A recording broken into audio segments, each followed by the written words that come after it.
कहते हैं कि मुंबई की बरसात और महबूबा के मिजाज का कोई ठिकाना नहीं होता है।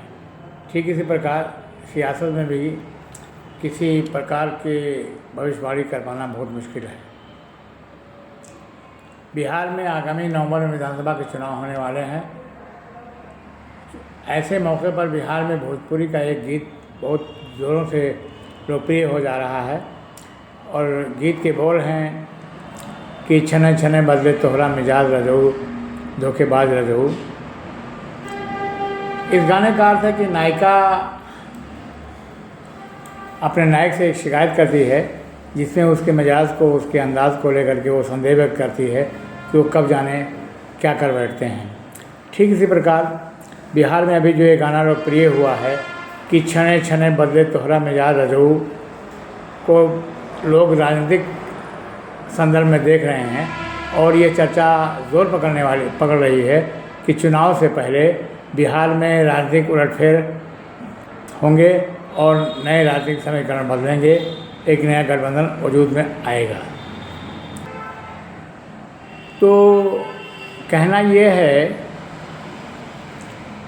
कि इस गाने से लोग मुख्यमंत्री नीतीश कुमार के बारे में ये चर्चा कर रहे हैं कि शायद वो आने वाले कुछ दिनों में फिर से पारा बदल का खेल शुरू करें। नीतीश कुमार को बिहार की राजनीति में लोग पलटी मार और पलटू राम कहते हैं और ऐसा उन्होंने कई बार किया भी है, कभी इस खेमे में कभी उस खेमे में। लगातार निरंतर जो है दल बदलने से, खेमा बदलने से उनकी स्थिति जो है एक अनिश्चित सियासतदान की हो गई है। और अभी हाल के दिनों में पटना में बिहार के पूर्व मुख्यमंत्री जीतन राम मांझी जी की पटना के गांधी मैदान में हुई एक सभा में भी नीतीश कुमार ने जिस प्रकार का जो है कदम उठाया है उसे देखते हुए ये चर्चा जोर पकड़ चुकी है कि वह आने वाले दिनों में अपना सियासी खेल, सियासीबाजी ज़रूर पलटेंगे। तो हुआ यूँ कि पटना के गांधी मैदान में जीतन राम की सभा थी। जीतन राम जी एनडीए के घटक में हैं, जिसमें नीतीश कुमार भी हैं, भारतीय जनता पार्टी भी है, रामविलास पासवान की पार्टी भी है। तो इस गठबंधन के एक हिस्सा जीतन राम मांझी जी भी हैं और नीतीश कुमार भी हैं। सो जब इस कार्यक्रम में शामिल होने के लिए नीतीश कुमार को आमंत्रण मिला तो वह पहुँचे तो ज़रूर, लेकिन सिर्फ 15 सेकंड का एक भाषण दिया और भाषण देने के बाद मंच से उतरे और सीधे सभा स्थल से रवाना हो गए। इसी के बाद इस चर्चा को बल मिला कि नीतीश कुमार का मिजाज बदल रहा है और इस 15 सेकंड के भाषण से उन्होंने संकेत दे दिया है कि गठबंधन के हालात ठीक नहीं हैं, आने वाले दिनों में कुछ हो सकता है। आप भी इस बात को गौर करें कि मात्र 15 सेकंड के भाषण में नीतीश कुमार ने क्या कहा होगा। मैं उनका भाषण के अंश यहाँ पर दे रहा हूँ, उसे पढ़ के आप अंदाज़ा लगाएं। उन्होंने हालांकि 15 सेकंड के अपने उस छोटे से भाषण में कुछ ज़्यादा कहा नहीं, लेकिन उनके आने, 15 सेकंड ठहरने और तत्काल चले जाने का मतलब है कि वह एक मजे हुए राजनीतिक व्यक्ति के हिसाब से गठबंधन को एक इशारा कर रहे हैं कि सब कुछ ठीक नहीं है। वो गठबंधन को लेकर के नाराज़ हैं और आने वाले दिनों में कोई भी कदम उठा सकते हैं। यही वो चर्चा है जो आज बिहार के में बहुत ज़ोर से फैल रही है और लोग इस गाने में नीतीश कुमार के निहितार्थ तलाश रहे हैं और साथ साथ कुछ लोग इस बात को भी मान रहे हैं कि नीतीश कुमार के अगले कदम के बारे में किसी को कुछ कभी मालूम नहीं पड़ा।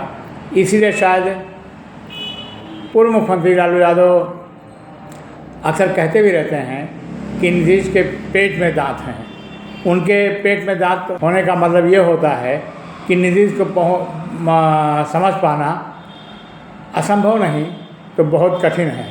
तो क्या नवंबर से पहले नीतीश कुमार एक बार फिर पाला बदलेंगे, एक बार फिर अपने को पलटू राम साबित करेंगे। इस पर बिहार में एक बहस छिड़ चुकी है। हालांकि बिहार का आम आदमी जो राजनीति को कम समझता है, वो मीडिया की खबरों को पढ़ करके अनुमान लगा रहा है कि नवंबर से पहले नीतीश एनडीए को छोड़कर लालू के साथ खड़े होंगे और बिहार में फिर से सरकार बनाएंगे और बीजेपी इस बार सरकार से बाहर होगी। लेकिन जो राजनीतिक लोग हैं वो जान चुके हैं कि नीतीश कुमार ऐसा नहीं करने जा रहे हैं। तो जो लोग नीतीश कुमार को की राजनीति को समझते हैं वो जानते हैं कि नीतीश कुमार ने हाल के दिनों में जो भी कदम उठाए, लोगों ने बार बार कहा कि वे पाला बदल रहे हैं, वह तेजस्वी यादव और लालू यादव के साथ आ रहे हैं। कई बार ऐसा लगा, कई बार लोगों ने ऐसी टिप्पणियां की, लेकिन वह ऐसा दिखाने के बाद भी रहे एनडीए गठबंधन में, रहे मोदी जी के गठबंधन के साथ ही। तो इस बार भी ये माना जाता है कि नीतीश कुमार जो ये कर रहे हैं, ये उनकी दबाव की राजनीति है। वह चाहते हैं कि उन्हें विधानसभा के चुनाव में टिकट के बंटवारे के वक्त ज़्यादा से ज़्यादा टिकट मिले। और जहाँ तक बिहार के सूत्र बताते हैं कि वह 115 सीटों से कम पर राज़ी नहीं होंगे। वह जानते हैं कि अगर 115 से कम सीटें आईं तो उसके बाद जितने भी उम्मीदवार उनके जीत कर आएंगे वो उन्हें मुख्यमंत्री बनाने के लिए काफ़ी नहीं होंगे। ऐसे में भाजपा का ही मुख्यमंत्री बनेगा।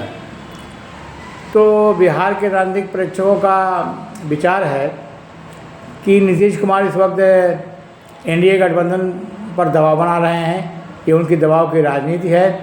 इससे लोगों को ये नहीं समझ लेना चाहिए कि वह अपनी संकेतों से कुछ साबित करेंगे और एनडीए गठबंधन को छोड़ करके आरजेडी की तरफ जाएंगे। और अभी जिस तरीके से हाल के दिनों में उनका आचरण रहा है, जिस तरीके से वो बार बार भारतीय जनता पार्टी के और उसके गठबंधन के सामने झुकते हुए नजर आए हैं, उसको देखकर ये बिल्कुल नहीं लगता है कि वह एनडीए गठबंधन को छोड़ेंगे और राजद के साथ जाएंगे। फिलहाल आज की ये महत्वपूर्ण टिप्पणी यहीं समाप्त होती है और भविष्य में इस बात को याद रखिएगा, उन्हें चुनाव लड़ना है तो एनडीए के साथ लड़ना है, एनडीए के साथ रहेंगे। यहीं से वो अपने और उनके लिए फ़िलहाल राजद में जाना, राजद खेमे में जाना मुमकिन नहीं दिखता है। धन्यवाद। मैं नज़ीर मलिक, कपिल वस्तु पोस्ट से, मुझे आज्ञा दीजिए।